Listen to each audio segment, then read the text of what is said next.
La segunda parte de la conferencia estará a cargo del ingeniero Leonardo Pérez Montes, quien es ingeniero estructural egresado de la Universidad Central de Venezuela, con más de 9 años de experiencia en el desarrollo de proyectos de edificación en hormigón armado, acero y mixtas, experiencia como profesor universitario y en el área de coordinación de sala técnica de ingeniería estructural, maestría en ingeniería estructural, Universidad Politécnica de Cataluña. Actualmente es ingeniero en la Oficina de Ingeniería Luis Bosso, Estructuras y Proyectos en Barcelona, España. Coordina los proyectos y el cálculo estructural de edificaciones y elementos especiales para edificaciones entre 20 y 60 pisos en México, Ecuador, Perú, Guatemala, España y Colombia. Profesor asociado de proyectos de hormigón armado y acero y de estructuras de acero de la Universidad Metropolitana de Caracas, Venezuela. Bienvenido, ingeniero Leonardo Pérez Montes. Adelante con su conferencia. Hola, ¿qué tal? Muchas gracias por esa presentación. Para mí, en verdad, es un gusto compartir con colegas venezolanas en el área, sobre todo estos temas tan interesantes y estos proyectos tan bonitos que hemos realizado en los últimos años y que, en verdad, para mí tengo la esperanza de que se puedan aplicar estos dispositivos en Venezuela en algún momento. Entonces, bueno, lo que vamos a presentar en esta segunda parte son dos proyectos relativamente recientes donde hemos aplicado estos dispositivos y que nos han ayudado a resolver unos problemas bastante interesantes. Yo aquí he grabado la presentación, permítanme compartir pantalla. Me indican por favor si se puede ver.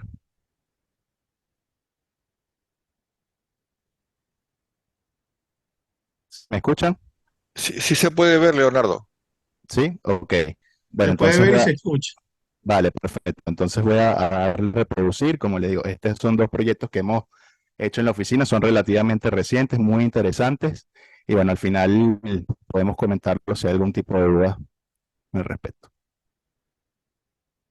Bueno, entonces en esta segunda parte de la presentación vamos a mostrar dos aplicaciones de los disipadores SLB en dos proyectos bastante complejos que realizamos en la oficina del ingeniero Luis Bozo, que nos permitieron, bueno, resolver una serie de problemas. Desde mi punto de vista fue una aplicación bastante innovadora, bastante fuera de lo común. Vamos a ver entonces el primer proyecto.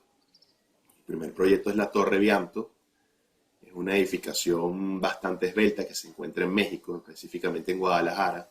Un proyecto relativamente reciente, en 2022. Tiene 145 metros de altura, son 43 pisos, la relación de esbeltez es cercana a 7.5, por lo tanto estaríamos hablando de una dimensión en planta, dimensión menor de 19 metros, bastante esbelta. El sistema estructural es de tubo en tubo.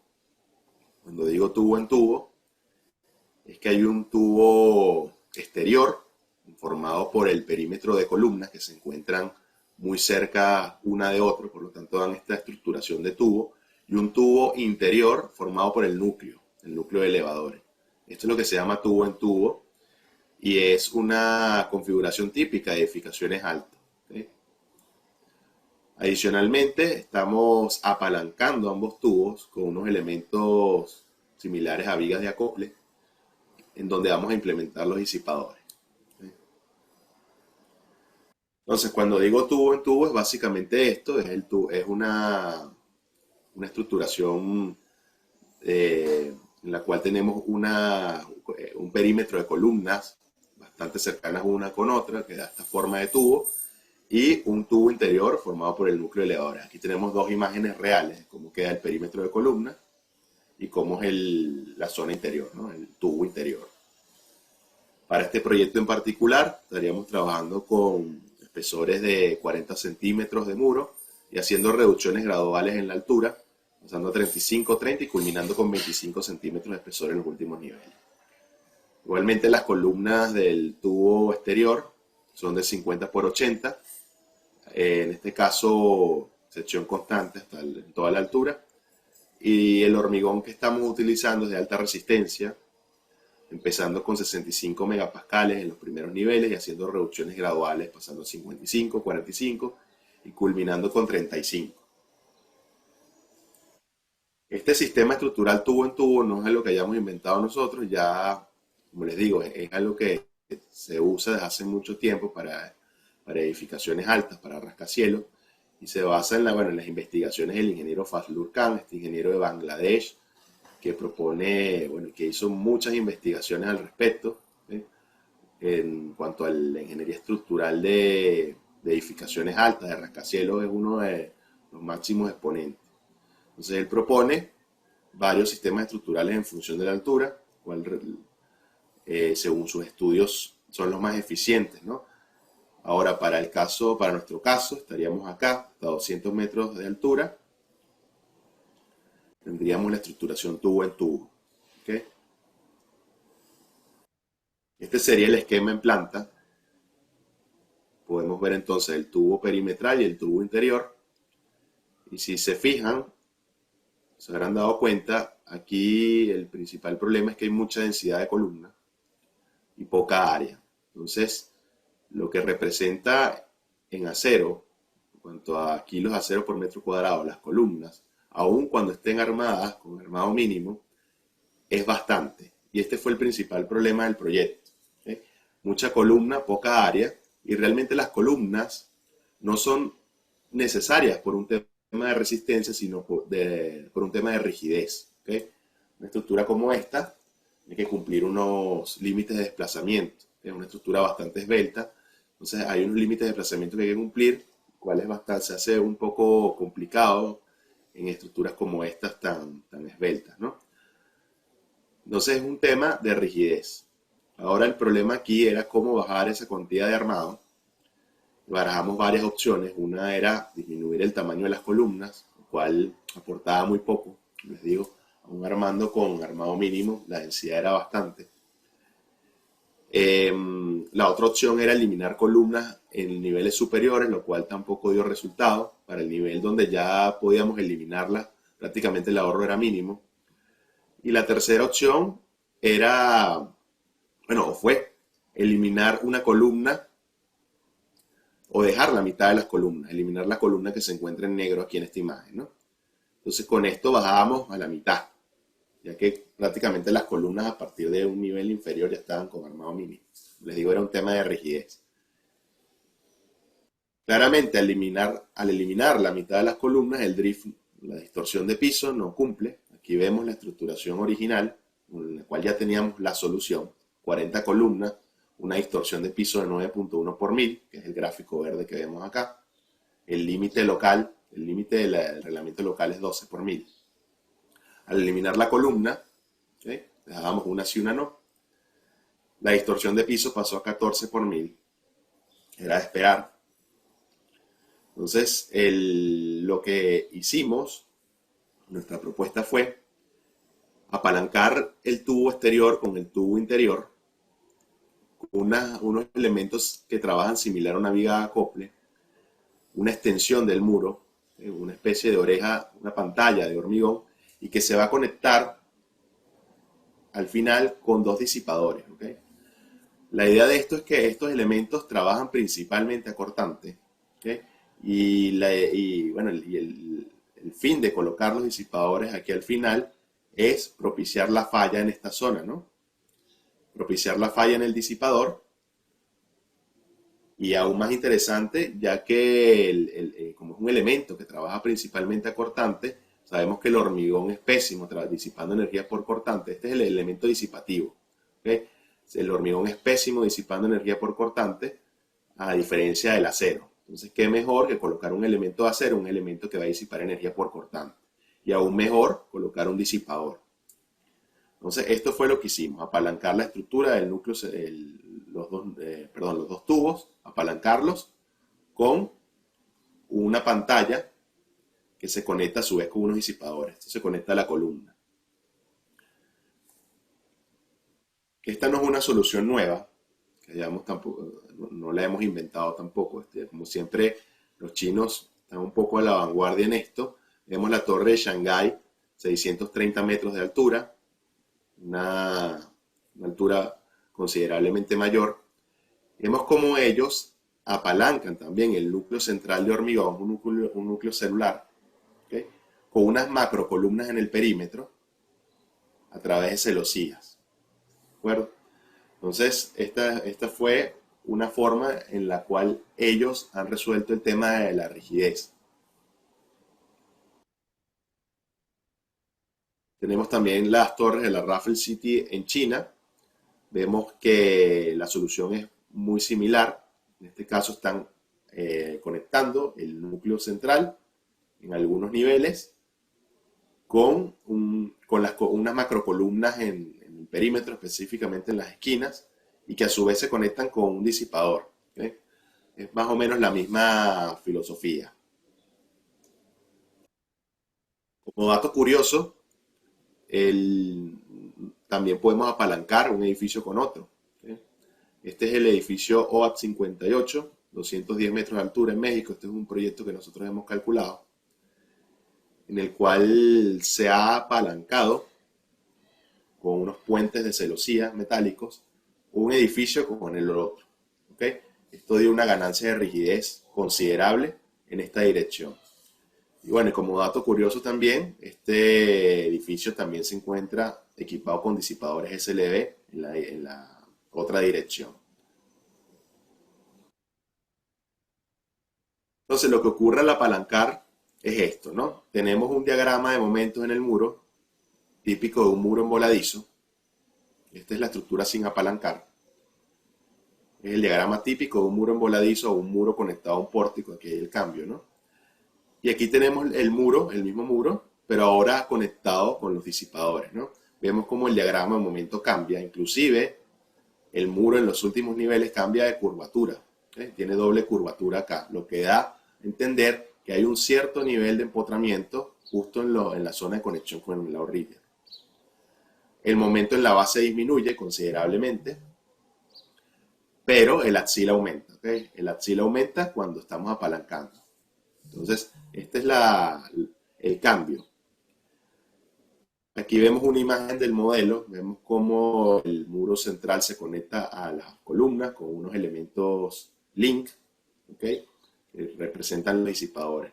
Y estos elementos trabajan principalmente por cortantes. ¿Okay? La idea es propiciar la falla acá, como lo hemos comentado. La falla por cortante justo en la zona del disipador. Lo bueno de esto es que el daño se concentra ahí y que estos elementos pueden ser incluso reemplazables.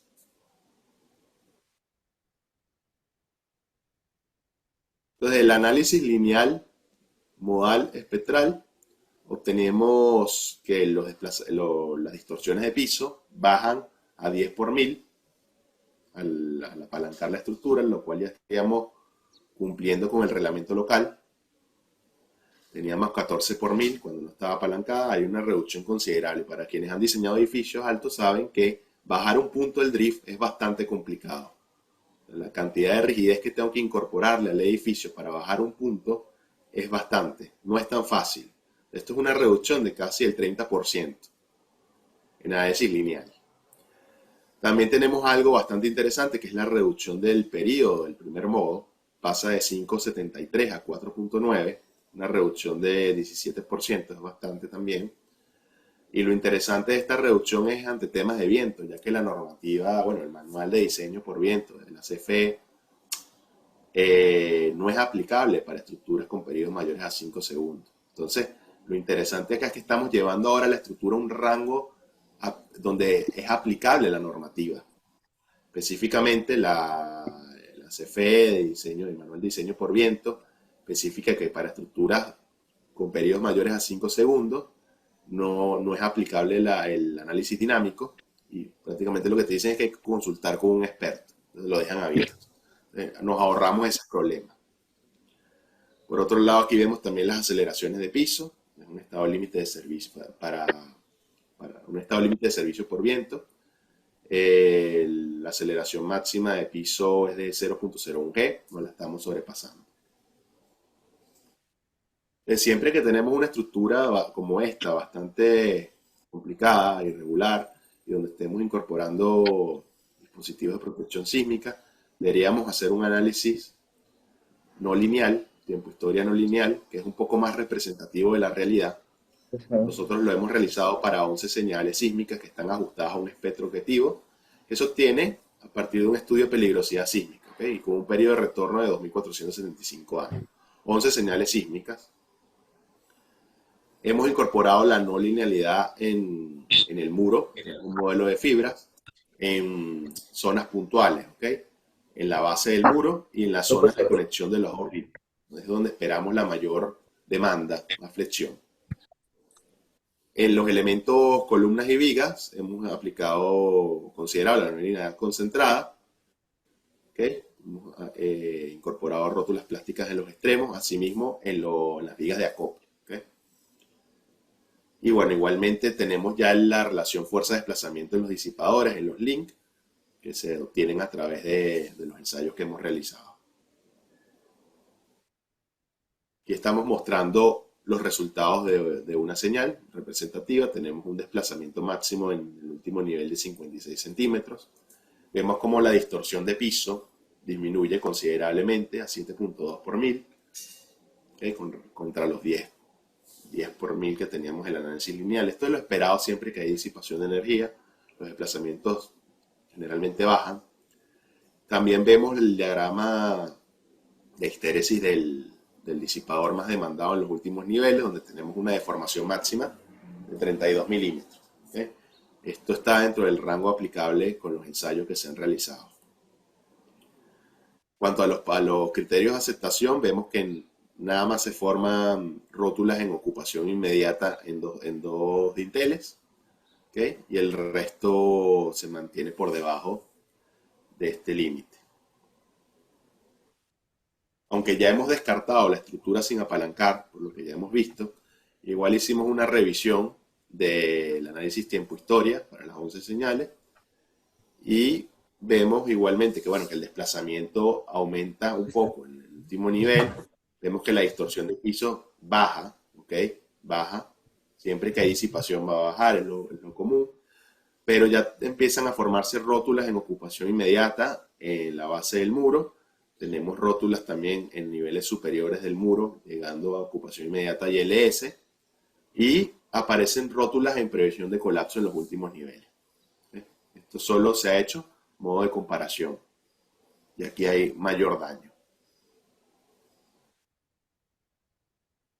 En un aspecto importante que hay que tener en cuenta es a la hora de diseñar las columnas y los muros, ya que hay un incremento de axil, que hay una buena ganancia de rigidez, pero ahora debemos tener cuidado en el diseño de ciertos elementos, por ejemplo la conexión del disipador con la columna y con el muro, ya que tiene que ser una conexión diseñada por capacidad, con la capacidad máxima que es aportante que desarrolla el disipador. Tenemos que verificar los axiles, los nuevos axiles que bajan por la columna.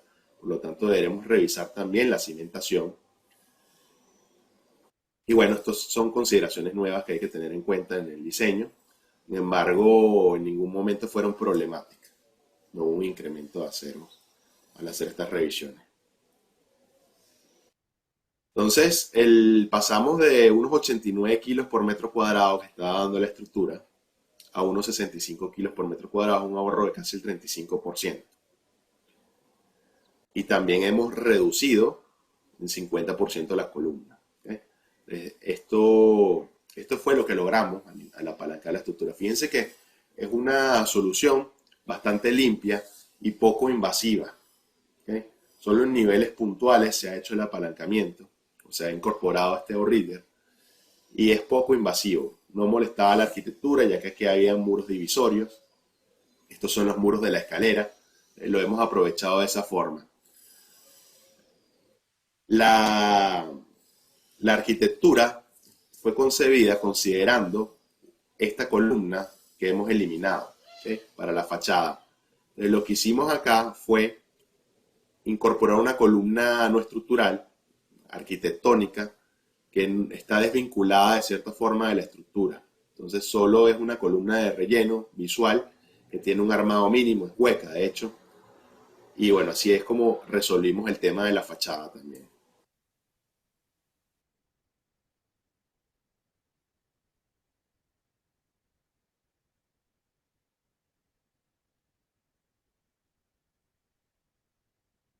El segundo proyecto que les queremos mostrar es el edificio Magua en Ecuador, un edificio un proyecto bastante reciente del 2023. Es una edificación de mediana altura, 25 pisos, 86 metros de altura. Está hecho en estructura metálica, tiene dos núcleos de concreto armado en el centro. Aquí vemos la estructuración en planta, vemos los dos núcleos. Los núcleos se encuentran acoplados en esta dirección, en la dirección vertical, que por lo tanto tenemos un dintel en esta zona, en 4 dinteles. Y la particularidad aquí es que el núcleo se lleva el 90% de la demanda sísmica. ¿Okay? El comportamiento del edificio está condicionado a la forma del núcleo. En cuanto a la resistencia de los materiales, estamos usando hormigón de 350 kilos, centímetros cuadrados para los elementos de hormigón y aceros de alta resistencia 992 para los elementos metálicos. Aquí no hay mucha discusión, ya que el cliente nos pidió que utilizáramos los disipadores para darle un valor tecnológico al edificio.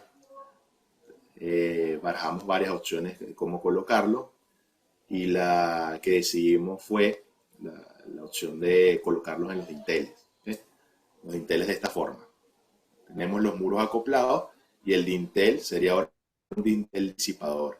Similar a como vimos con la torre Vianto. Los dinteles son elementos que trabajan principalmente a cortante y lo ideal es que si son elementos disipativos sean metálicos. ¿Okay? Yo hasta el día de hoy no entiendo por qué seguimos utilizando dinteles de hormigón cuando el hormigón es pésimo, disipando energía por corte. Ya la normativa ISC 341 permite o ya tiene dentro de su sistema sismo resistente, dentro de las opciones que trae, los muros acoplados con dinteles metálicos, ¿sí? Con vigas metálicas. Entonces, es mucho más eficiente un elemento metálico en un miembro disipativo por corte. Y nosotros lo hemos implementado acá con un disipador. Este es el armado convencional del dintel de hormigón. Entonces, la prueba que hicimos acá fue la de, diseñar el edificio olvidándonos de los disipadores a modo de comparación. Fue un ensayo.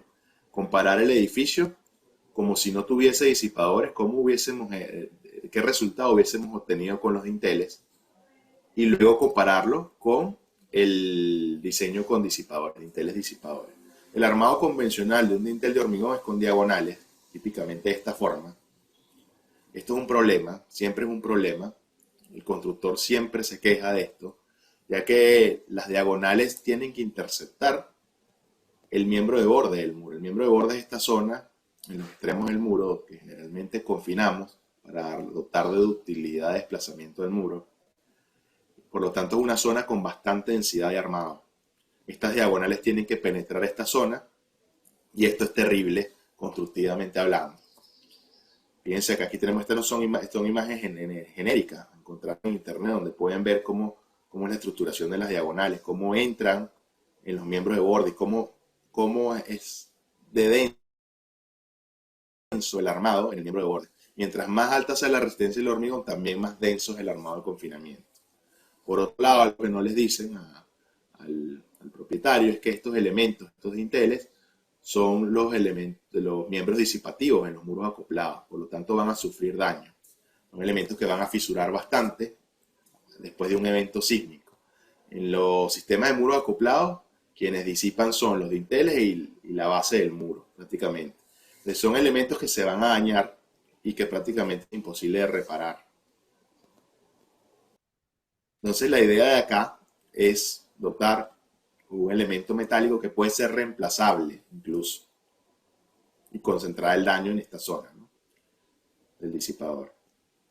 Entonces, como les digo, hemos hecho una primera prueba diseñando el edificio olvidándonos de los disipadores. Vemos cómo, proponiendo un dintel de 45 por 80 de peralte, estaríamos cumpliendo con el límite normativo del DRIF de la norma ecuatoriana NS15, que es 20 por 1000. Aquí graficamos entonces cómo nos queda el DRIF. Estamos entre un rango aceptable. Y por otro lado vemos el gráfico de la estructura en el caso que no hubiésemos acoplado los muros. Vemos lo sensible que es a los desplazamientos el grado de acople de los muros. ¿Okay? Es importante entonces el dintel, demostrado aquí en este gráfico.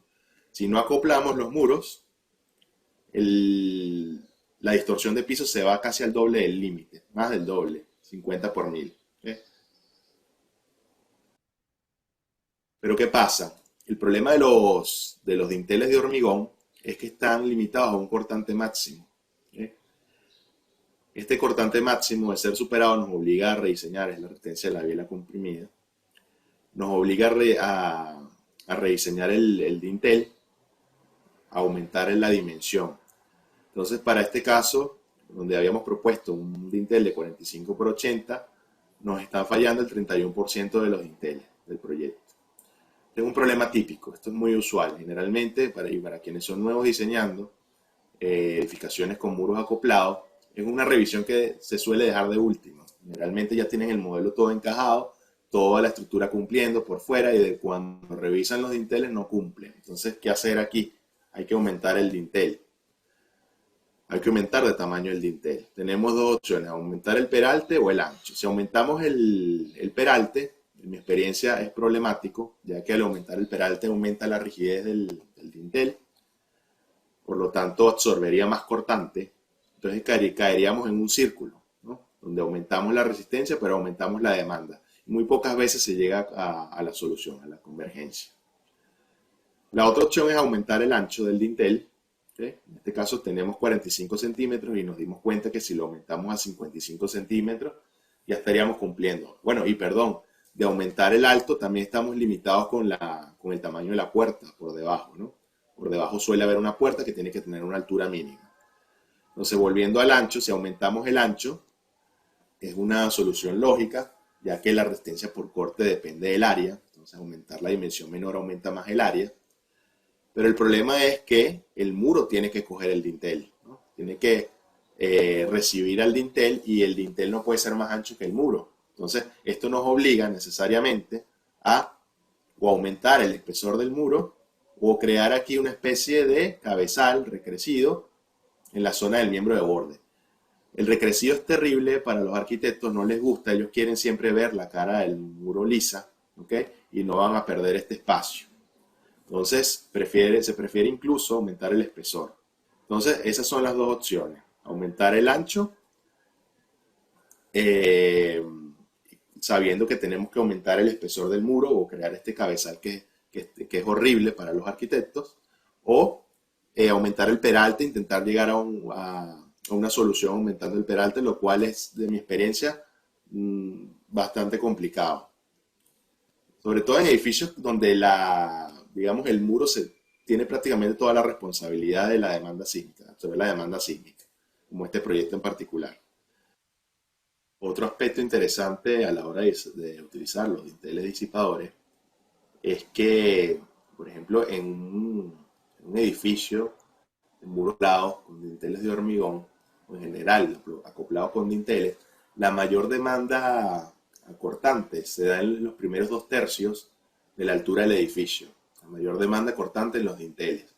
Entonces, no es necesario realmente tener tan acoplados los niveles superiores por la demanda de cortante. Cuando nosotros diseñamos con un dintel de hormigón, simplemente trabajamos con una sola sección de abajo hasta arriba. ¿Okay? Realmente arriba no es tan necesario tener una sección tan masiva, y al utilizar los disipadores, como tenemos un catálogo de geometrías, dimensiones, tenemos varias opciones de rigideces, ¿okay? Que podemos utilizar. Entonces podemos implementarlo de una forma un poco más eficiente en altura, los dispositivos, trabajando quizás con disipadores más grandes en la zona inferior y disipadores más pequeños en la zona superior. ¿Okay? Entonces se abre una posibilidad de juego en el diseño para trabajar con un diseño más eficiente, ¿okay? Más óptimo. Esta es una posibilidad. Claro, dependerá ya de cada proyecto, pero es algo que aquí se pudo aplicar sin problemas, ¿no? Pero por último reportamos acá las cuantías de acero de refuerzo en muros, solo en muros y dinteles. Para el caso del diseño convencional, digamos, con los dinteles de hormigón, y aceptando que tuvimos que aumentar el espesor para recibir el dintel, estamos obteniendo 17.01 kilos por metro cuadrado de acero para ambos núcleos. Y para el caso del dintel disipador estamos obteniendo 12,31 kilos metro cuadrado. Aquí tenemos la tabla de resumen. 12,32 para la opción de Intel disipador, 17,01 para la opción de concreto. La diferencia son 4,7 kilos aproximadamente.